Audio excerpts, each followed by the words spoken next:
Okay. Brown, chicka, brown, chicka, brown, chicka, brown.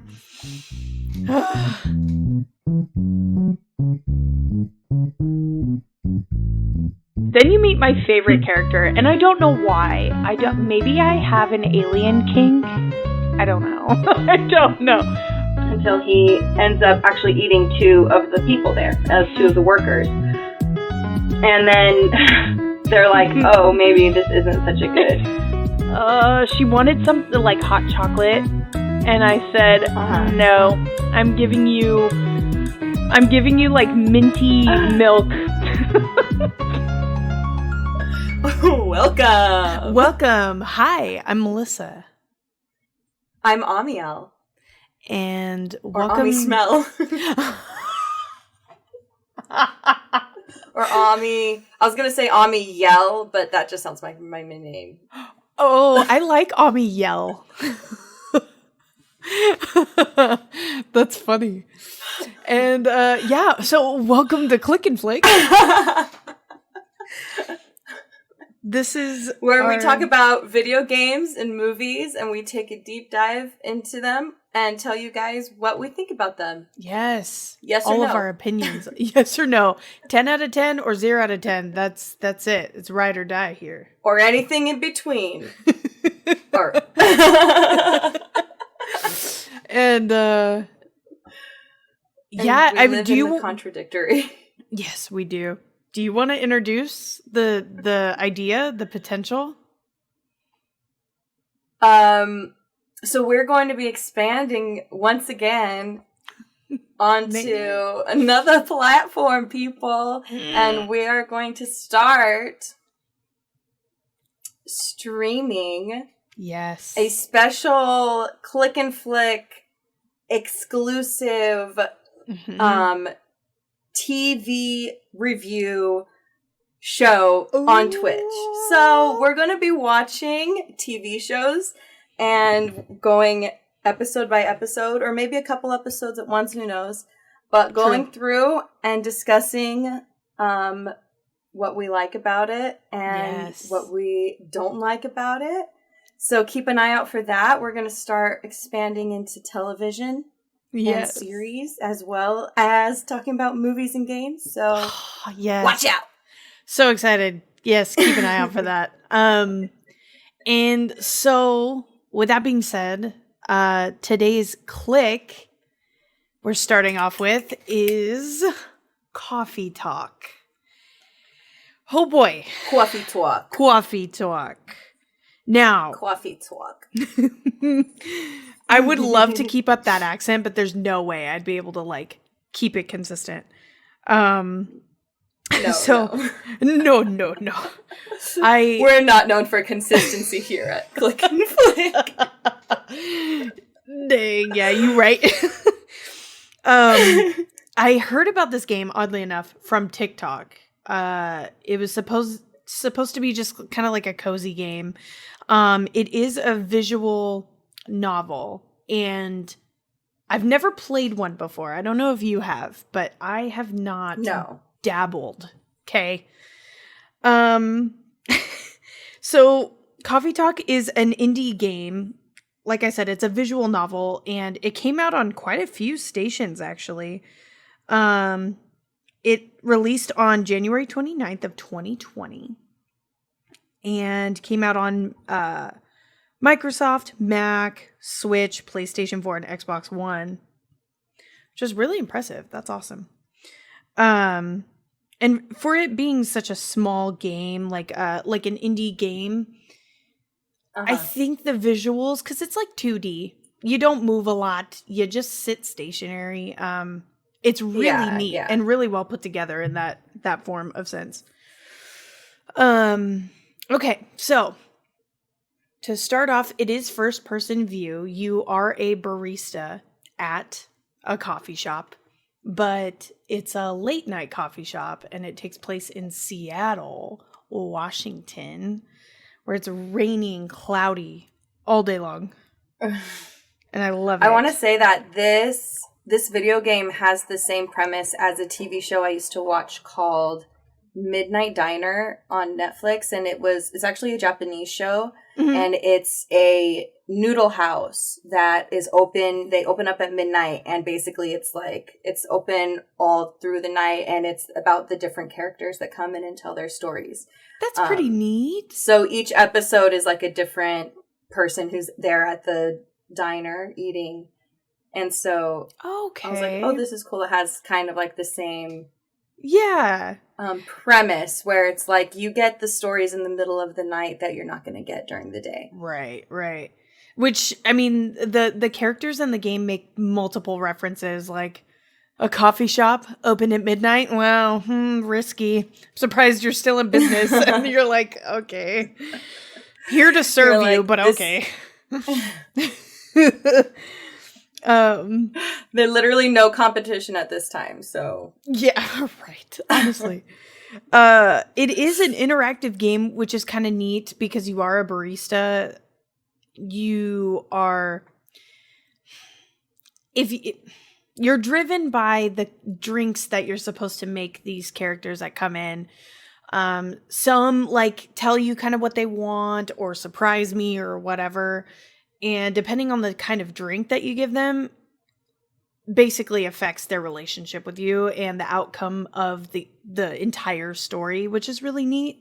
When the guy came in, I played the demo, and so I only got the first night, but when the guy came in, he was like, I need something hot to keep me awake. And I was like, I don't like this guy for some reason, so I'm just going to give him warm milk. And he was all...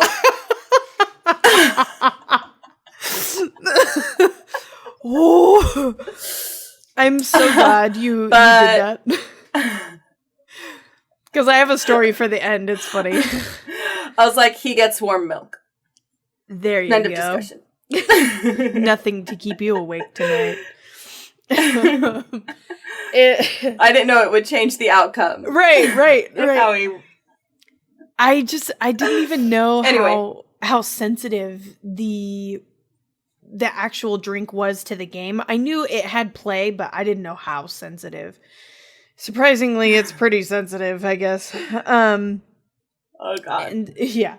So you start off as this barista, and the first person that walks through the door is this really pretty, like green, blue-haired girl who's got this like tattoo on her shoulder, and she's kind of just erratic, if you will. She's really peppy and energetic. Yeah.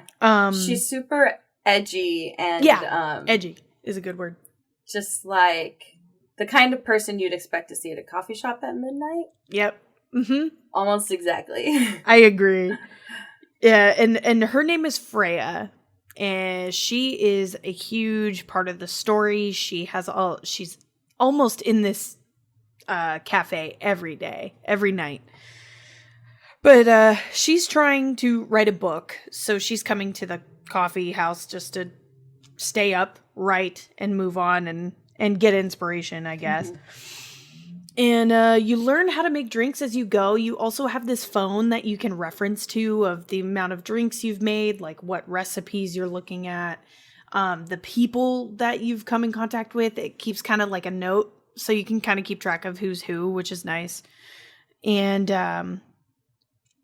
let's see. There's a Spotify app on it. I don't know if you got as far to use the phone, but it was pretty neat. Like, you could change the music and stuff. It was cool. No, that demo ends after the first night, so... I see. Okay. I only got to make a few coffees and listen to some stories. I immediately was off-put by the dialogue.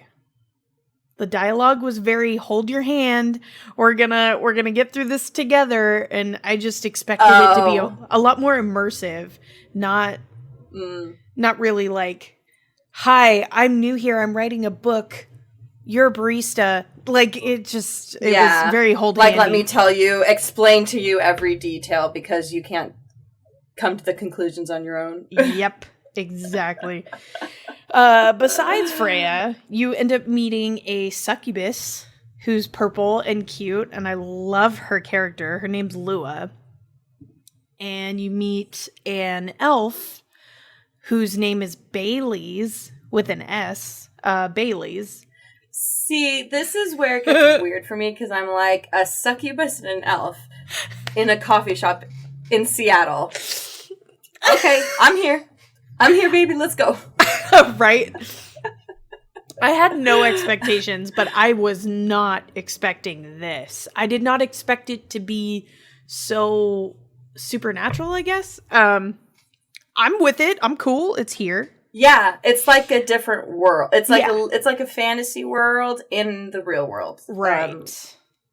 Like Marvel kind of does that stuff. Yeah. Like Spider-Man is in New York and, you know. Right. Yeah, it was really neat. It took me off guard, but with elves. Yeah, with elves. And with the two of them there at the coffee shop, you get this huge debacle between the two of them that he's elvish, so his family is a hierarchy and they're prestigious, and the elf race is just high above everybody else, and the succubus race, it's like Romeo and Juliet, right? Yep. With the catapults and the Monte Carlos. Yeah. The Monte Carlos. Are you saying that because of the Leonardo DiCaprio version? Because I love that version. No, I was just... Oh no, I'm gonna cry. No, but I just wanted to say their name's funny. I'm glad you did. I love it.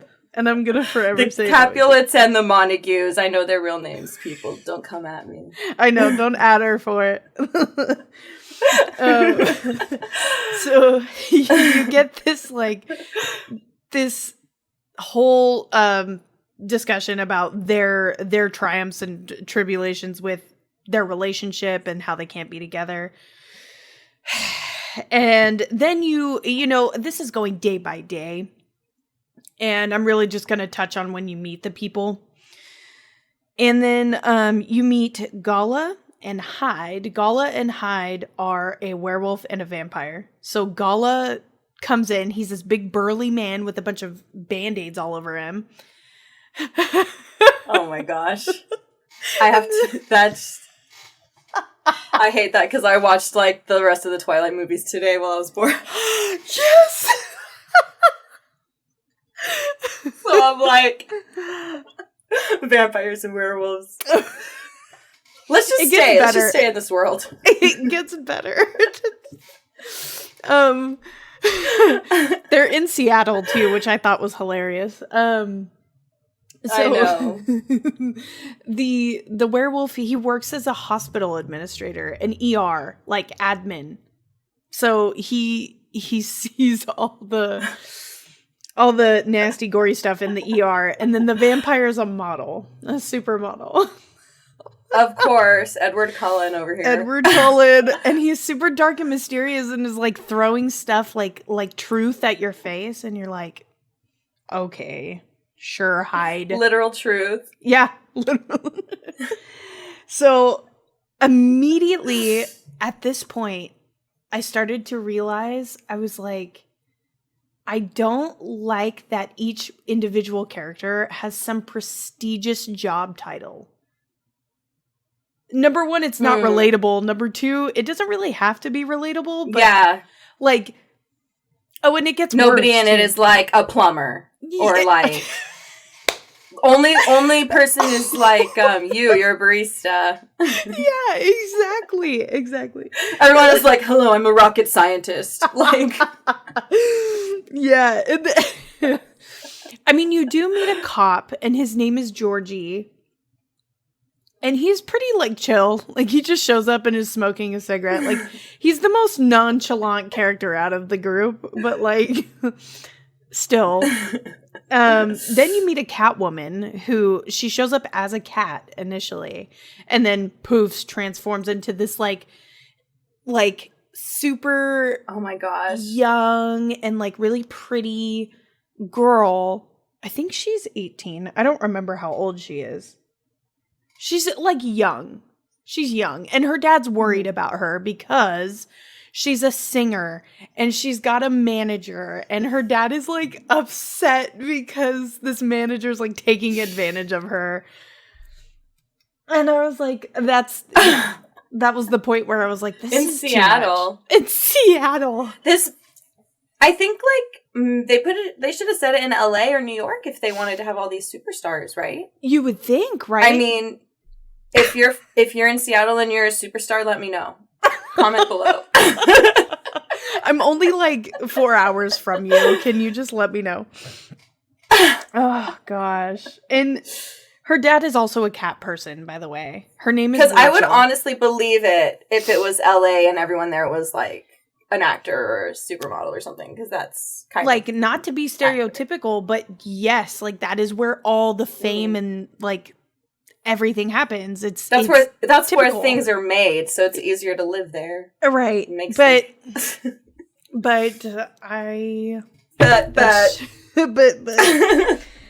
oh, okay. So yeah, you get the gist that her dad is really worried about her. She's doing things outside of his knowledge, and her manager's creeping. Okay. Then you meet my favorite character, and I don't know why. Maybe I have an alien kink. I don't know. I don't know. But you meet this guy named Neil. Okay. So he's in the form of a spacesuit. He's in like an astronaut suit. And he's extraterrestrial. That's like really all the vibes that you get. And he says, let's just go with my name being Neil. And they kind of ask him like, hey, what are you doing here? And he's like, oh, I'm here to procreate. Like, I'm here to breed. And I was like, okay. And then I was like, he's all 5'11", likes hikes, likes dogs, here to breed. That's exactly what he was doing. He was on dating apps and he was like, fucking, oh god, 5'11", I'm here. I think I matched with that guy, honestly. Just kidding. Neil, where you at? Oh god. But I didn't know how to feel, because he just kept talking about breeding, and he was like, how does this happen? How do I go about it? And he drinks his drink with his finger. The cliche alien, I guess. Oh, wait. Extraterrestrial. Instead of his mouth? Yeah, instead of his mouth. So he was drinking with his finger. But isn't it hot? I think I don't remember if she made a comment, like if the barista made a comment or not, but they were definitely like, bro, you good? Like, so is Neil in, like disguise as a human? He never shows his face, so he's just in this astronaut. Oh, he's in like suit. an astronaut, and he's got. But it's like clear. It's like tinted. Yeah, it's weird because he has the face shield. You don't see his face, but you see like galaxy. So it's like pink, and then when he like laughs or exclaims something, it turns like yellow. It's weird. Like what's his name on Rick and Morty? You know that? You remember Fart? The yes, like, floating spirit. Ghost guy. Okay. Yeah. Just like that. Just like that. Okay. Yeah, so he's literally hellbent on procreation. He leaves. Bye. Then you meet Myrtle, who is a female orc, and she's wearing this like jersey, very sports-like persona that she's got going on. She just kind of sits at the bar and is like sideways and is just smizing the whole time. She sounds like my type. She's a game developer. Do you want, is that still your type? Because apparently, everybody in this town has some kind of crazy job title, but yeah, she's so like... What? Amazing that all of these like prestigious career people have time at midnight to go to a coffee shop. Right. Oh my word. But also I forgot to mention, by this point Freya has now turned her book studyings and writings to be about this coffee shop and about the people that are coming in. I forgot to mention that. Yeah, that's right. She's like, I've got it. I'm going to. Yeah. I can't think of any ideas, so I'll steal other people's stories. Bing, ding, ding, ding. Yeah, that's it. Like, even the barista brings it up. The barista's like, you're basically just ripping off people's stories, but okay. And after you meet Myrtle, the game developer, you meet Aqua, who I fell in love with. I love Aqua. She came in and she's this like she's got glasses, so she does have this like nerdy persona characteristic about her, but I love her. She's from Atlantis, and she's basically a mer person, a mer people. She's a mermaid kind of thing. But she, oddly enough, she's into game developing as well, and she's been going to school and making a video game. Oh my god, so wild, right? Like, the fact that what you a would coincidence! I know. So it's crazy. Wow, they hit it off right away. They're like, "Give me your email," and they exchange info. So cute. Aqua can produce her game because she's got a great idea for a game. And then a couple days pass. The FBI comes into the coffee shop and is like, "Hey, we know that some alien has been here. An alien immigrant is what he called him. Is basically talking about Neil." And he's like, "I know he's been in here. He's been dressed in an astronaut suit. We need to find him." So but it's also a statement on U.S. foreign policy and immigration laws. Yeah. I'm just kidding. Well, that's how I felt. I was like, the fact that this is being brought up, I was like, this is a statement, obviously. Like, that's exactly where my brain went to, you know? So that's pretty much the story. You just get to hear these people's stories. So as it's starting to conclude, as the game is starting to wind down, you come, each day turns into a compilation of the characters coming together and figuring out where the rest of their story leads. And Lua and Bailey's end up getting together again. They had broken up because of differences family-wise, and then they got back together realizing we love each other. Why would we stay apart? So they got back together. Yeah. Freya finishes her book and it gets published. I know, right? Neil comes back to the shop, oddly enough.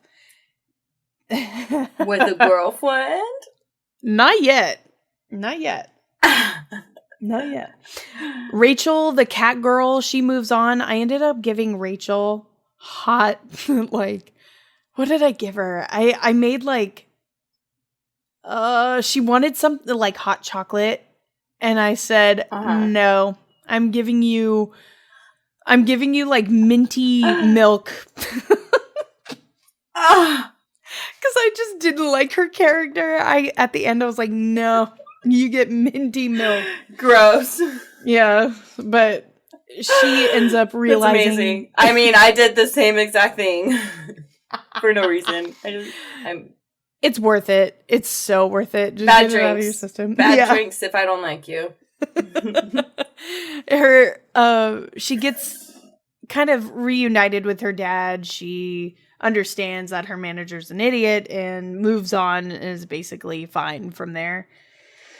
A photo collage kind of happens of all the other characters that maybe you didn't give the right drink combination to or whatever. Like, you don't get to see their stories like unfold in front of you. So you just basically get a synopsis of them. But when Neil comes back, he is in the form of a human. And he basically says, drop the act to the barista. And you're like,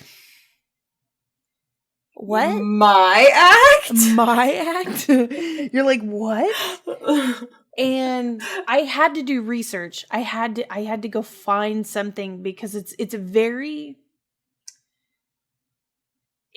it's so open-ended that you don't even know what really is going on. But there's DLC and stuff, like extra days and characters you get.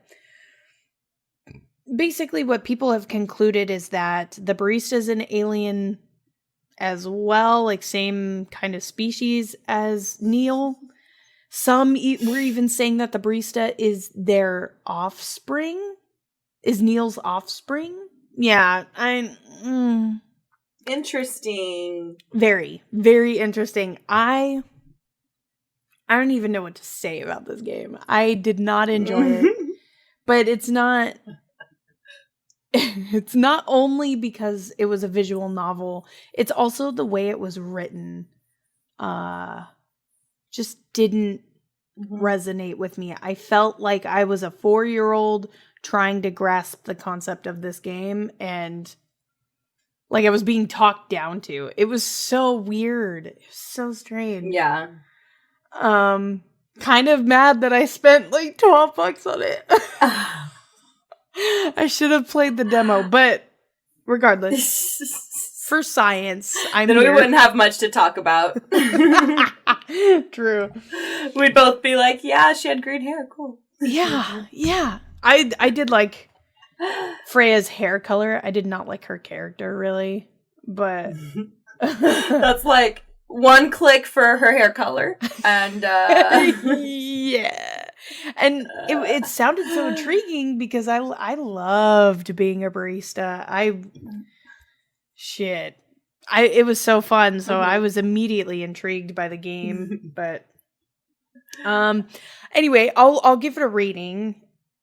I think I'm gonna give it 2 flicks out of 10. Okay. Yeah. Okay. Yeah.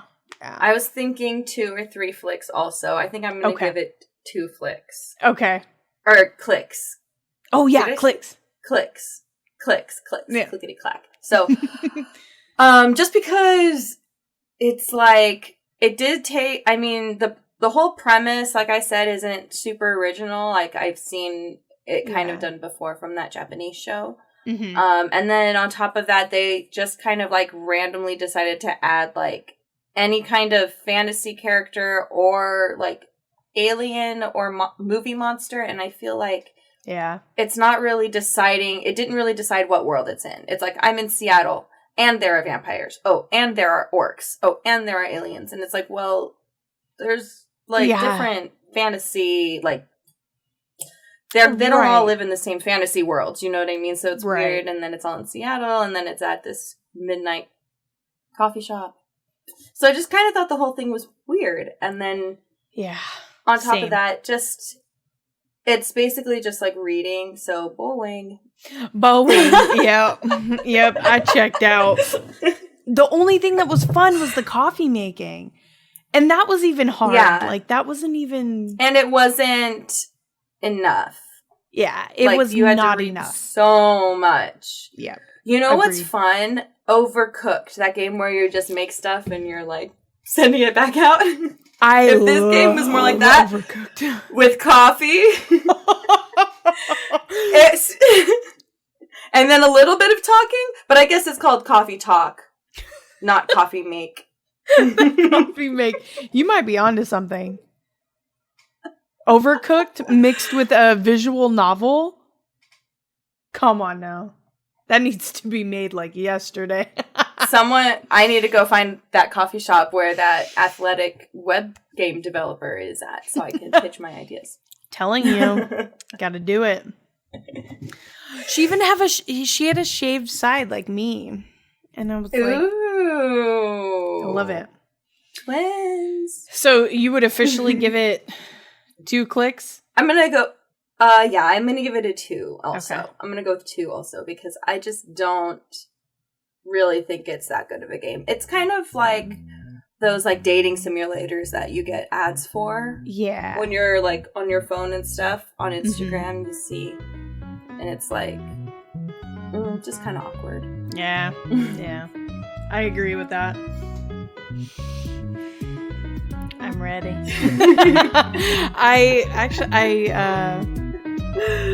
I'll get into that later, but we should move on to the flick because coffee talk was enough. I said enough. All right.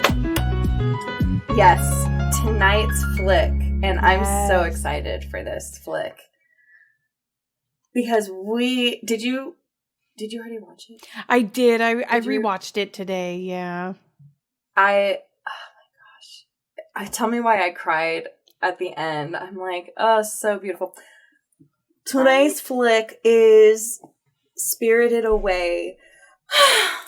I think this is new. Okay, every time I watch or rewatch a Hayao Miyazaki movie, I'm like, oh, this one's my favorite. Right? So tonight, Spirited Away is my favorite. It's hard to choose. Spirited Away was my first.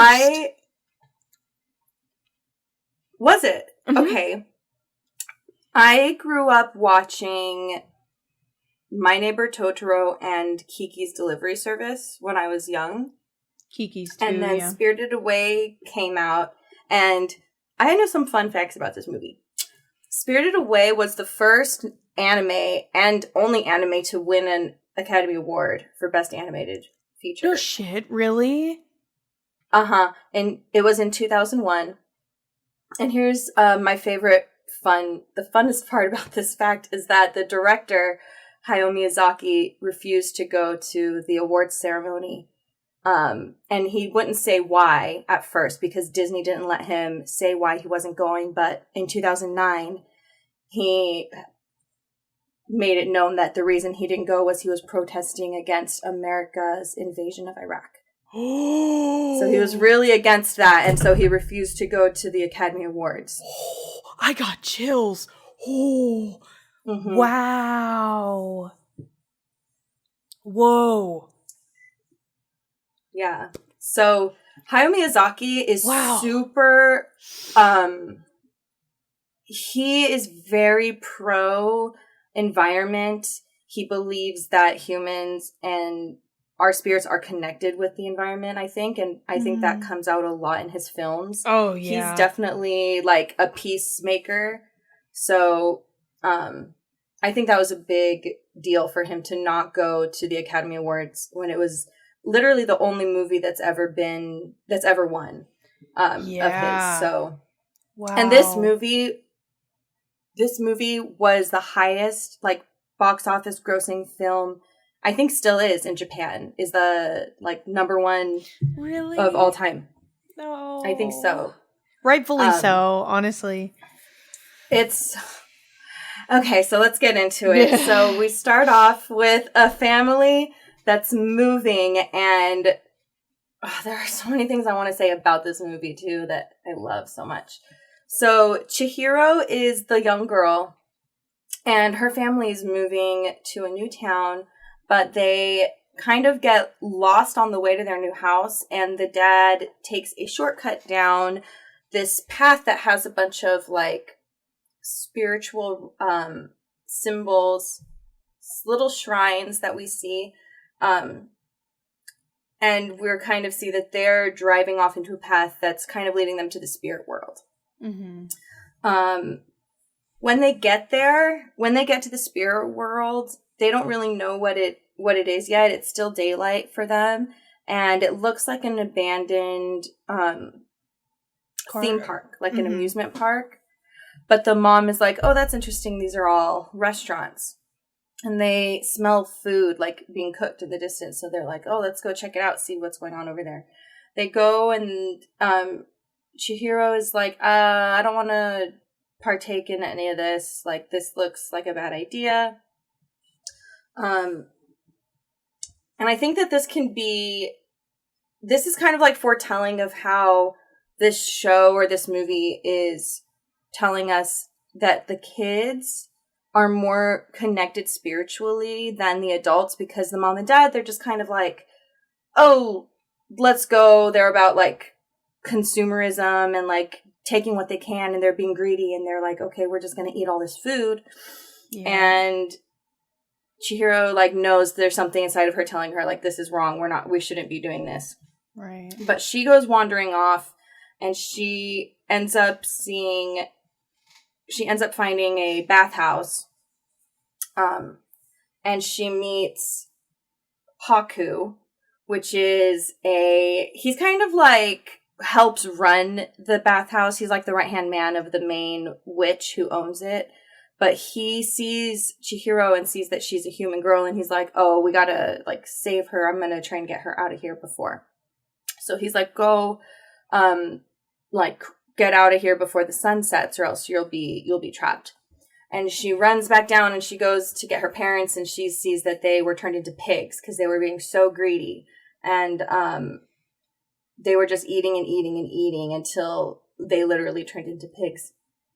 And she runs and keeps running and gets to the river where she has to cross to get back to the human world. And it's too late. It's already dark. And she just is like, sits down and just kind of gives up. And she starts turning invisible, like she starts to disappear. So Haku comes and gives her a berry and says that she needs to eat from the spirit world in order to stay there and remain. And I guess this comes from an old Japanese, one of their creation stories kind of has this same kind of principles where there was a brother and sister, and the sister ended up having to go down to, like, essentially what hell would be, or like the underworld, and she isn't allowed to leave because she has already eaten the food. So this is like an old, once you eat the food of this world, that's like, you're there, you know what I mean? Mm-hmm. So I guess that was from old Japanese folklore, which a lot of the monsters, actually, I was watching some videos and they almost explained every monster, even in the background, are not monsters, but spirits, actually are kind of reflections or based on old Japanese folklore. Oh, wow. And different spirits in the, I want to say, Shinto religion.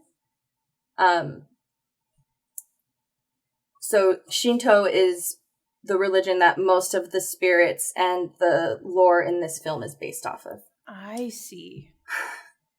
So she eats the berry and she's able to stay in the spirit world, but in order to stay, Haku tells her that she needs to get a job, or else she would be turned into a pig. So she goes down to the boiler room and starts begging the boiler man for a job. I love his character so much. Yeah, his name is Kamaji. Which I guess is a translation to Old Boiler Man. Really? Yeah. And he's kind of like this spider-looking guy. He has 6 arms that he walks on, and his legs just kind of float behind him. And his arms extend, and he's able to, like, do all these things and get all these things done. And he has all of these little dust mites that he has enchanted that are his little helpers. And they're the same as the little dust mites in My Neighbor Totoro. They're super cute. And I guess these are one of the only, like, creatures in the movie that isn't really based off of folklore, but is actually from just, like, a creation of Hayao Miyazaki's own mind, where he's like, I'm going to make these cute little dust balls. Yeah. And you know what they kind of remind me of? Those little dust mites that you fight in Stardew Valley in the mines. Yes! They have those little monsters that come out, and I'm like, those are the cutest ones to fight. Yeah. I always love the soot sprites. They, like, the amount of love. It's like a staple from the movie. I love them so much. So he refuses to give her a job, but she ends up going with and meeting this girl, Lynn, who is in the American dub version. I forget her name. She's the voice actor for Meg, right? in Hercules? Yes. What's her name? I can't remember. I'm sad because I actually saw her in concert. I want to say... Oh, that's gonna bother me. Go ahead. And the Chihiro's voice actor is Lilo's voice actor from Lilo and Stitch, right? Yes. It's Susan Egan. Thank you. Yes. Ugh. And then DeVay Chase is the American Chihiro. Yes. But actually, in the Japanese version, Chihiro is voiced by a girl named Rumi Hiragi. And she was the first child to voice a child in a Hayao Miyazaki film. All the movies before that, the children were voiced by adults. That's a big deal. But they really wanted to bring, like, that real spirit of youth and innocence into this movie. Yeah. So this was the first one with having voiced by a real child. That's precious. Oh. So she meets Lynn. So she meets Lynn, and Lynn ends up walking her through the bathhouse. But they kind of get separated from each other, and she ends up with the witch who runs the bathhouse, Yubaba. And Yubaba is this, like, she's just this, like, short woman with a giant head and a giant baby. I forgot about the baby. Ugh. Bigger baby. And I've seen some big babies. But this baby is huge. Yeah. Like towers over her. Huge. Yeah. But the baby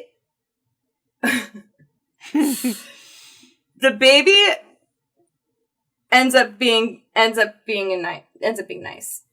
But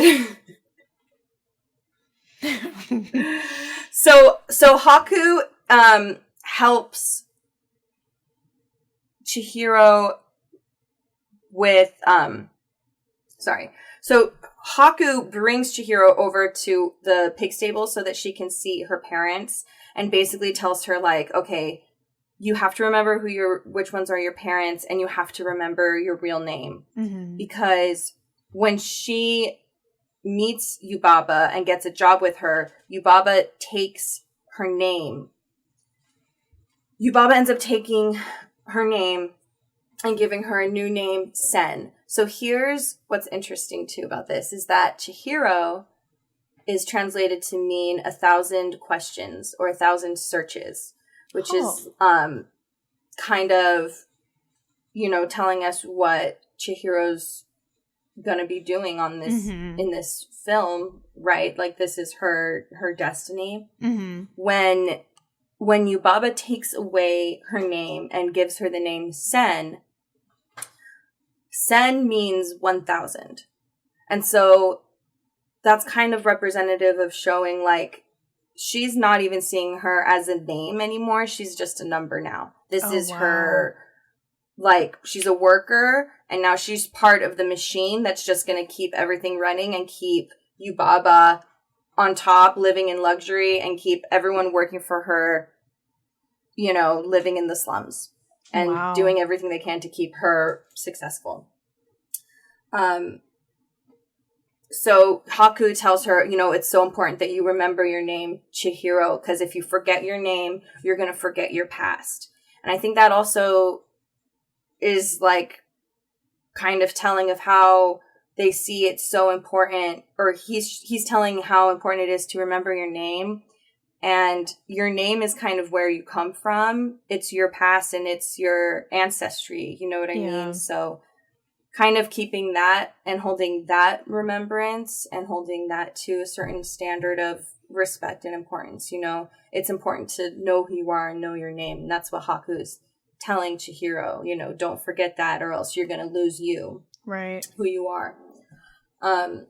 But back at the bathhouse, Chihiro's basically, like, the newest one there, so she's getting the worst jobs. They make her go and clean the big bathtub, which hasn't been cleaned in months, and it's, like, gross and slimy and sludgy. And they're literally in the middle of scrubbing it, and they're like, this is going to take days to scrub off. And they're like, oh, the customer's coming now. Come and, take care of it. So they're basically like, okay, we got to hurry up and just let's fill it with like some water that's like has a bunch of herbs in it. So it's super mucky and you can't see the sludge at the bottom of the tub. Mm-hmm. So they fill it with water, and a giant stink spirit comes into the bathhouse, and basically as punishment they send it to Chihiro so that she has to take care of it. And this thing is humongous. It is it's huge, filling up the bathhouse with this like awful stench, and everyone's like, Chihiro covers her nose, or at this point Sen covers her nose, and Yubaba's like, don't do that, you're gonna insult him. But like that's how like pungent and intense this smell was. Mm-hmm. She gives him a bath, and she ends up like having to literally pour the faucet like directly on him and have just like a never-ending stream of hot water pouring over this monster, and it's like sludge coming out everywhere. And he's holding her up in his hand under the water, and she reaches in and feels something hard, and she's like, there's a thorn stuck in him. And she tries to get the rope around him. And what I like in this scene is like, it's such a short moment, but she's not able to get it around, and Lin immediately like goes in and wraps it around. And I think that's just such a statement of like, this is something the animators chose to do, is like Lin's hands are more capable because she's an adult, so she got in there and got the job done. Mm-hmm. When Sen was struggling with something. So it's like when Sen is struggling with something, she has someone there to support it and to get it done. You know what I mean? Yeah. I thought that was just really sweet. So they throw the rope back, and everybody starts pulling on. They think this is a thorn, but it's actually a bike handle. And they pull out, and it's like popping the biggest zit, but instead of pus, it's all sludge and pollution. And it's like a bike and a dumpster and tires and just all this garbage and trash is coming out. And we realize that it's not a stink spirit, it's actually the river spirit. And he had just been polluted by so long that he was like disgusting. And when he finally got all that stuff cleared out, he was so thankful for Sen that he gave her a little ball of medicine, like spirit medicine, Mm-hmm. to have as like a life boost for future times of need. Yeah. And he goes off in the shape of a dragon, which I forgot to mention before, but it is similar to the dragon that we see Haku form into after he shows Chihiro Sen her parents. Mm-hmm. So after she goes back to the bathhouse, she watches Haku turn into a dragon and fly away, which is kind of a similar looking as this river dragon. Mm-hmm. And fun fact about this story is that Hayao Miyazaki actually based that off of when he was cleaning out a river, and him and his friends found a bike handle in the river, and they had to tie a rope around it to clean it out because it was like stuck underneath. So that was like based off of a true event in his life. Oh my god. What a wholesome human. Like, I know, I love this man. Yes. So much. And all of this. So after that spirit leaves, we also know that Sen had let in another spirit into the bathhouse. And this one's a little bit scarier. This one is called No Face. And basically, No Face offers gold to people in the bathhouse to bring him food. But he's just endless consumption, just like bringing more and more and more and giving him gold.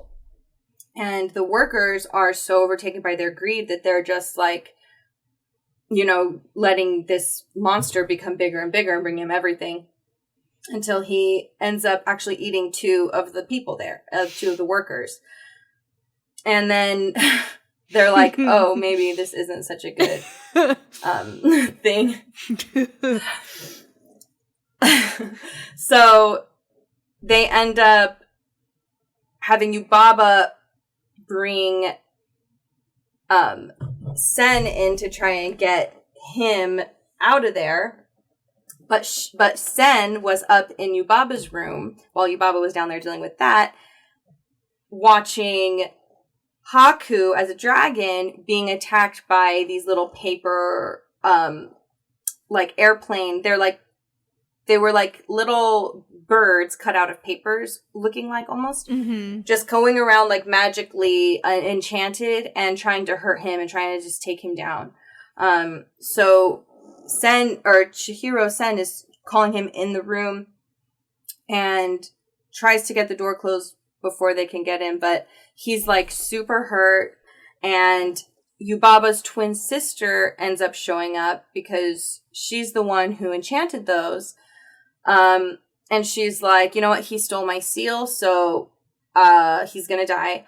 And this baby, my nephew, he's gonna be a mouse now. These 3 heads over here, they're gonna be the baby. And this other bird, crow, that's Yubaba's little twin crow little friend, is also gonna be just a tiny little blackbird or something. Yeah, crow thing. Like a sparrow or something. Mm-hmm. But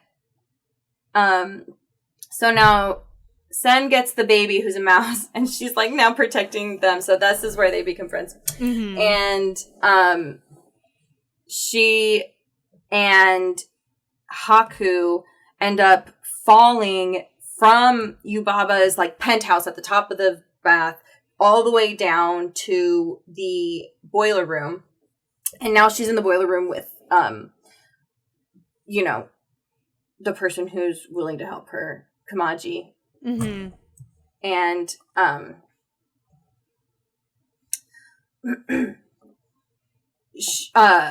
okay, so once they're in the boiler room, then Haku spits up the gold seal, and on the seal is a little black slug that Sen squashes with her foot and kills. And then they have to do this thing, like, where you put your thumb and finger together and he cuts it in half to get the dark spirit off of her. And what I love about the animators is that as then they're telling the story, they do like a side cut where they show the little mouse and the little birds like running around and reenacting where they're like stomp and then they do this little thing. So it's like just like a little moment of comedic relief in the animation. But basically she learns she has to go to Yubaba's twin to get him fixed or whatever.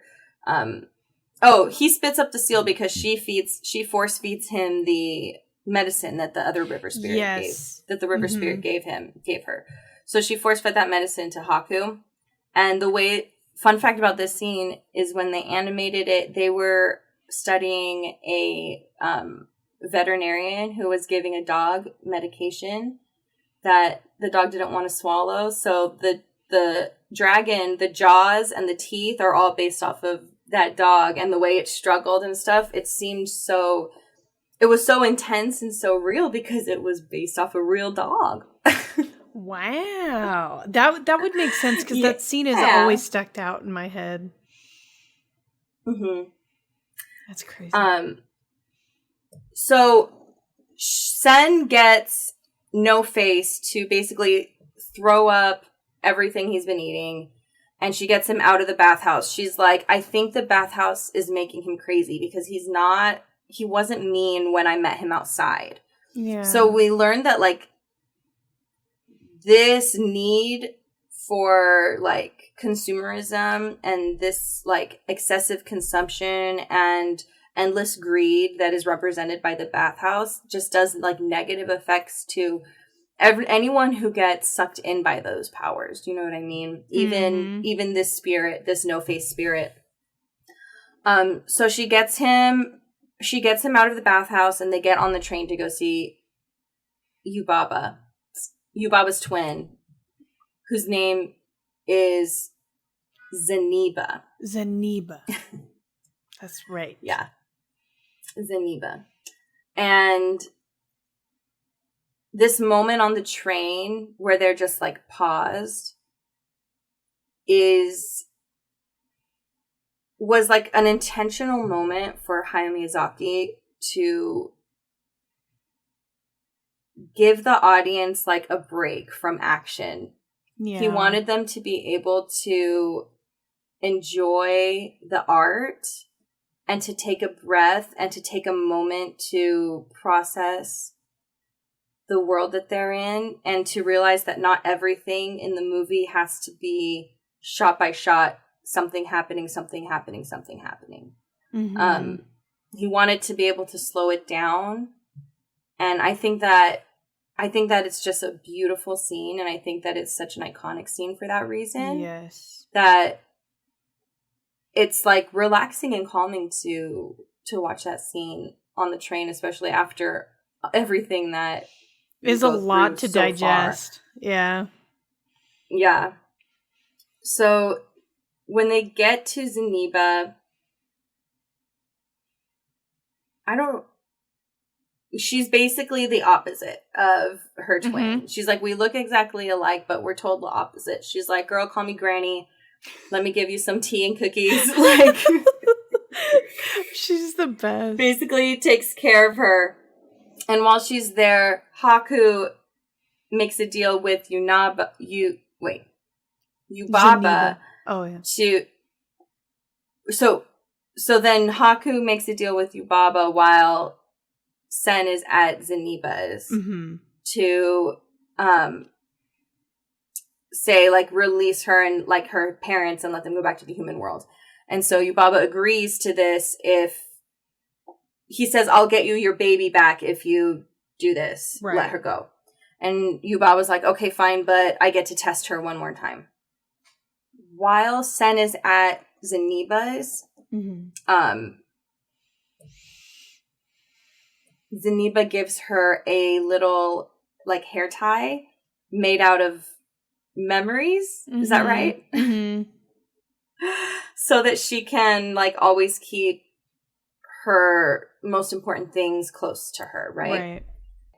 So as they're leaving Zeniba's house, Chihiro is now remembering where she met Haku before, and she tells the story of when she was a little girl and she was drowning in the Kahaku River and she was saved. And she goes, that was you, wasn't it? You were the spirit of the river and you saved me.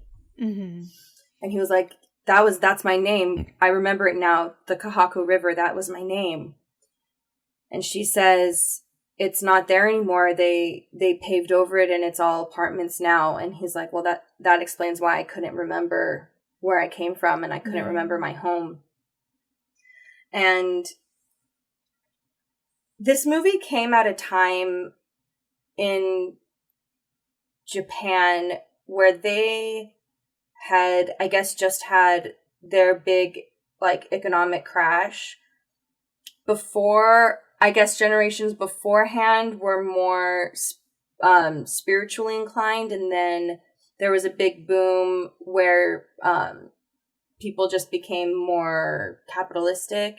Mm-hmm. And I think a lot of things that were lost was that Hayao Miyazaki is, like, showing in this, with this being the spirit of the river, is that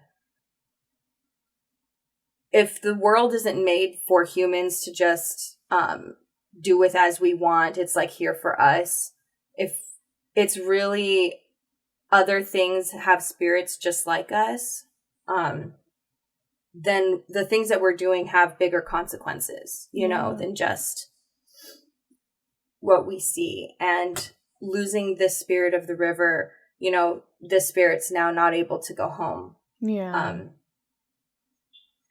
But after he remembers who he is, and after they remember why they knew each other before, he ends up taking her back to Yubaba, and she has her final test, which is she shows her all these pigs and says, okay, which ones are your parents? And Chihiro, like, without even questioning, is like, is this a joke? Like, none of these are my parents. And they all turn back into other people, and they're like, yay, you got it, you won, you get to go home. It was a trick question. So they end up going back, and Haku tells her, you know, go and don't turn around and look back until you get to the other side of the station, of the tunnel. Mm-hmm.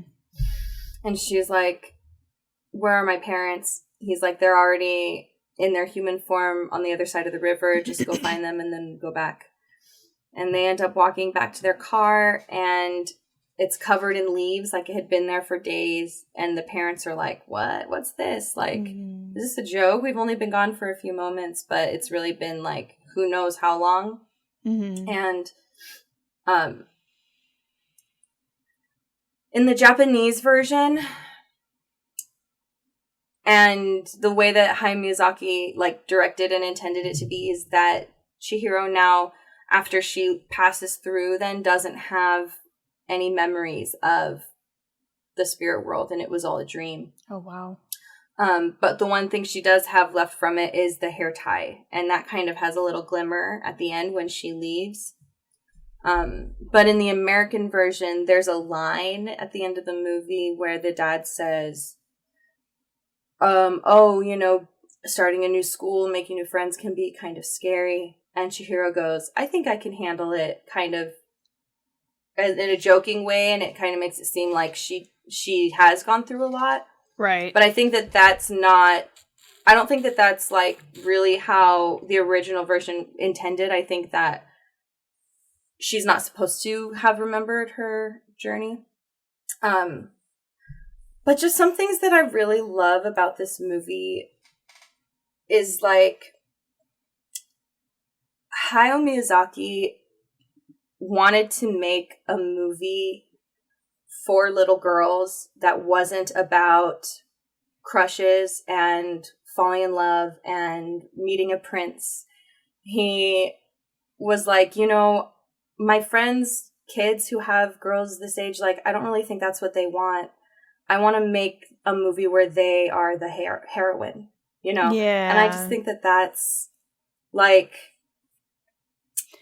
I just think that that's so cool for this movie. And for its time, and especially, I mean, I can't really speak a lot about the Japanese culture, especially at that time, but that's a huge deal. Like, massive. And yeah, I think that's... Because this was 20 years ago. Yeah, like, literally.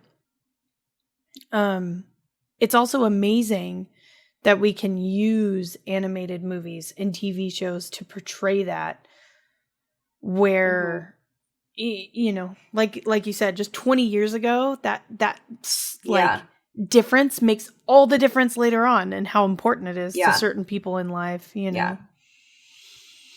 Yeah.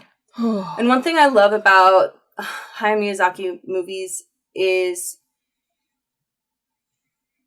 how, like, useful the themes are in them, you know, and how you actually can learn something from it. Right. This movie has so many statements on, like, the dangers of capitalism and consumerism and being greedy. And it's like, this is all now still very relevant to today. Like, absolutely. You know, this is something that is absolutely, like, at the forefront of discussion, is, you know, what a mess this system has gotten us in, you know? Absolutely. I can tell you right now that the intense memory that I have of No Face eating those people, the frog in particular, because the frog goes down there late at night. That was fast. And I was like, but it's his greed that gets him devoured. Like, he wants more gold, and so he gets punished. that was such a fire under my ass to not be greedy because I didn't want to be eaten by No Face. Like, I shit you not. I had nightmares of being eaten by No Face. Yeah. Even though he spit them all back up, you know? Like, when this movie came out on VHS, I rented it from the library. And I was sick, though. And so that night I had, like, sick dreams. Like, sick nightmares about it. No. It took me a long time to be able to watch this movie again. I actually don't think I've watched it since then. And so I watched it again now, and I'm like, ugh, wow, this is intense, but I can see as a child, like... Yeah. This movie is so fantastical. You know what I mean? Like, I don't feel like there's another word to describe it, because everything is so magical. And the way that the Haku is still can, like, go into his dragon form, his, like, river spirit form. And we see that when the river spirit gets cleaned out from all his junk, he flies off just as the same dragon. And, you know, that's also from, like, Japanese folklore, that dragons are connected with guarding water in the rivers. And so, this movie is just has so much. It's like every scene, every character in the background, every detail is intentional. You know what I mean? Yes. Serves it's so a good. Great purpose. Yeah. I can't give this movie anything but 10 flicks. Like, all 10. All 10. And I'm going to second that. 10 out of 10 flicks for me. This genre of movie, just him alone, the amount of fucking bangers this guy made, just so good. But Spirited Away in particular, for me, and I would assume a lot of people, actually, because this movie just by itself is just beautifully this movie written. Like, broke so many records and kind of set the bar so high. I think, like, I don't know. There's a part too that when they're visiting Zeniba's house, there's, like, a little lantern that is leading the way for them. It's, like, hopping along the ground. Yes. That's an homage to the Pixar lantern in the beginning that hops on and jumps on the little eye. They decided to give a little wink to Pixar. That's because cute. These were two animation studios that were kind of coming to rise at the same time, and they were kind of giving them a little, like, yeah, we see you. We like what you do. We see that we're the ones changing the game in animated movies. Yes. That's awesome. And it's funny because I was watching it today, Elias immediately pointed to it and was like, light. And I was like, that's right. It's a light. So it particularly sticks out to me because it's so so cute. I wonder if in the future, if he gets to watch those movies, if he's going to have the same feelings that we do about it, you know? Yeah. I love They're it. so good. This movie is really just a masterpiece. It's also the first Studio Ghibli film to be, like, licensed with Walt Disney and like Walt Disney Company, and for them to have the rights to like, what's the word? Distribution rights to make an American version. So, which is really that's neat. why we have those Disney voices in it. We have DeVay Chase, who is Lilo, and we have Susan Egan, who is Meg and Belle in the Broadway. That's they couldn't have went a better route with it, because it was just the voice acting takes, especially from dubbed, like, TV series or even movies, it's so crucial you get great voice actors for it, because even in the American dub, even Haku is voiced by Jason Marsden, who's a Disney guy. He's the Goofy movie. Oh, really? How funny. That's awesome. There's just so much I love about this movie, and I love about Hayao Miyazaki after learning about, like, his intentions and his decisions for this movie. Mm-hmm. I just love it. I have a question for you. Mm-hmm. It was something I didn't pay attention to literally until today. Mm-hmm. And it's something I didn't put 2 and 2 together until today. So when, in the beginning of the movie, they're talking about Chihiro leaving her old school and going to a new one, like making new friends. So my immediate thought was, okay, she's in middle school. That's like where my brain goes. Just based, like, because they don't tell you exactly. And then they say, well, in order to break Haku's spell, or curse, you should say, it's love, right? Mm-hmm. And then as the movie had progressed, I was starting to get, like, my brain immediately went to, well, they're so young. Like, why are they talking about love? And then my brain went to, well, brother and sister kind of feel. So I'm curious, what are your thoughts about it?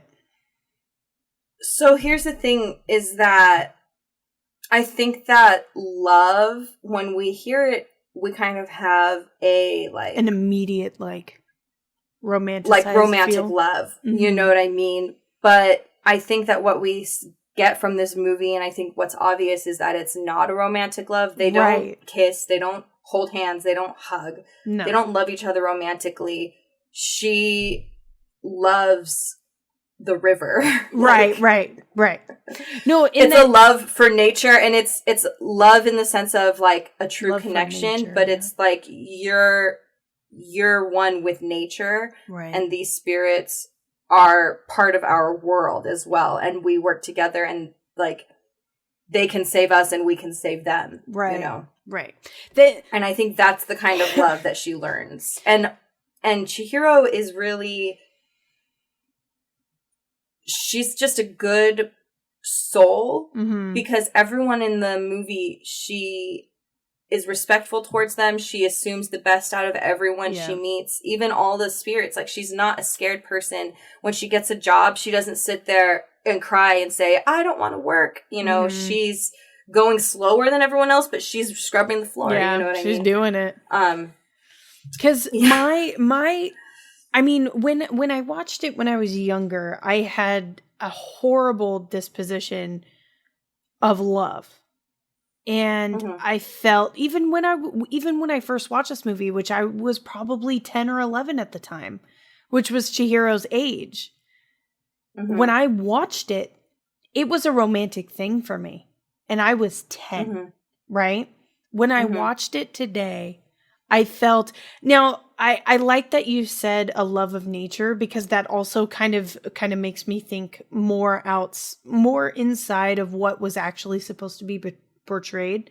But I also felt more of, like, a brother and sister connection, that like almost like a nature but related like relationship. Yeah, and like family. Yeah, and it's crazy how over time and how misconstrued something can be when you are so young and you have so much life to learn, that's what your brain goes to when you hear love. I think that it's crazy. I think that's I think that can be representative of the society that you are brought up in. You know what I mean? Absolutely. Because as 10-year-old girls, like, growing up in a small town, what are we really being taught is like the end all be all. It's like, you're gonna graduate high school and find a husband, like right. Whereas perhaps in different cultures where it's not so much, the focus is to, like, have a companion, right? But, you know, where they're able to more accurately express different kinds of love, and having a love in the sense of, like, being respectful for the world around you. You know what I mean? Right. I love it. I love.